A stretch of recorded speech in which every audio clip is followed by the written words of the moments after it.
আজ আমরা ডিমের অমলেট কারি বানাবো। একঘেয়েমি ডিমের ঝোল খেতে খেতে যখন বোর লাগে তখন আমরা এইভাবে একটু চেঞ্জ করে ডিমের কারি করে খেলে ভালো লাগবে খুব। এর জন্য আমি কি কি উপকরণ নিয়েছি এটা তোমাদেরকে আমি দেখাবো। এখানে আমি একটা পাত্রে 6টা ডিম ফাটিয়ে নিয়েছি। আমি একটা বড় সাইজের পেঁয়াজ আর 3টে কাঁচা লঙ্কা কুচিয়ে নিয়েছি। এর মধ্যে আমি আস্ত জিরে, শুকনো লঙ্কা, তেজপাতা, গোটা গরম মশলা নিয়ে নিয়েছি সোমবার দেবো বলে। এবার গ্রেভির জন্য 3টে পেঁয়াজ আর একটা টমেটো আমি কুচিয়ে নিয়েছি, 3টে কাঁচা লঙ্কা দিয়েছি, 8-10টা রসুনের কোয়া দিয়েছি, 1 ইঞ্চি আদা দিয়েছি।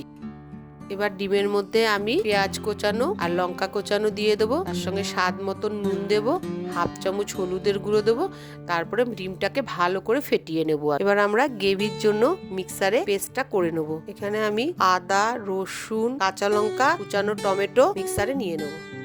এর সাথে আমি 1 ছোট চামচ আস্ত জিরে নেব, তার সঙ্গে আমি 1.5 ছোট চামচ ধনে নেব। এই যে আমাদের পেস্টটা রেডি হয়ে গেছে।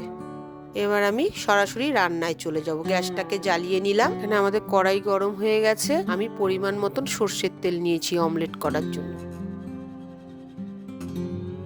আমি এখানে 6টা ডিমে 3টে অমলেট করেছি। সেই অমলেটগুলোকে আমি পিস করে নিয়েছি। এবার আমি গ্রেভি করার জন্য পরিমাণ মতন সর্ষের তেল নিয়ে নিলাম। এবার আমি সোমবারের উপকরণগুলো কড়াইয়ের মধ্যে ঢেলে দিয়ে সুন্দর গন্ধ বেরোনো অবধি আমি সেটাকে একটু নেড়ে নেব। এবার এর মধ্যে আমি গ্রেভির পেঁয়াজটা ঢেলে দেব। যতক্ষণ না গ্রেভির পেঁয়াজটা লাল লাল হয়ে আসছে ততক্ষণ আমি নেড়ে যাব।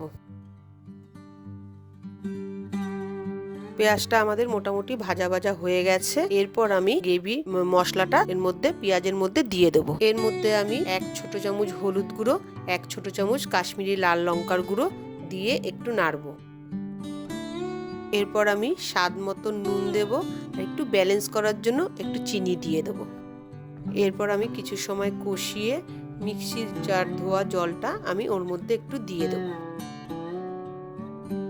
এবার আমি 5 মিনিটের জন্য ঢেকে দেব। এরপর আমি ঢাকাটা তুলে নেব। তুলে দেখলাম তেল ছেড়ে দিয়েছে মশলা থেকে। এখানে আপনারা মাঝে মাঝে ঢাকাটা একটু তুলে দেখে নেবেন মশলাটা কষা হয়েছে কিনা। মশলাটা আমাদের একদম কষানো হয়ে গেছে। এবার আমি এর মধ্যে পরিমাণ মতন জল দিয়ে দেব। এটা খুব একটা ঝোল হবে না, তবে যে যেরকম ঝোল খাবেন সেরকম জল দিয়ে নেবেন। এবার ঝোলটাকে নেড়ে চেড়ে আমি ঢাকা দিয়ে দেবো 5 থেকে 7 মিনিটের জন্য। আমাদের 7 মিনিট হয়ে গেছে। এবার আমি ঢাকাটাকে খুলে নেব। খুলে দেখব ঝোলটা ভালোই ফুটে গেছে। তার মধ্যে আমি ডিমের অমলেটগুলো দিয়ে দেব। অমলেটগুলোকে ঝোলের মধ্যে ভালো করে মিশিয়ে আমি আবার 3 মিনিটের জন্য ঢেকে দেব। এরপর ঢাকাটা খুলে আমি ভালো করে মিশিয়ে নেব। এবার আমাদের মোটামুটি অমলেটের ঝোলটা হয়ে এসছে।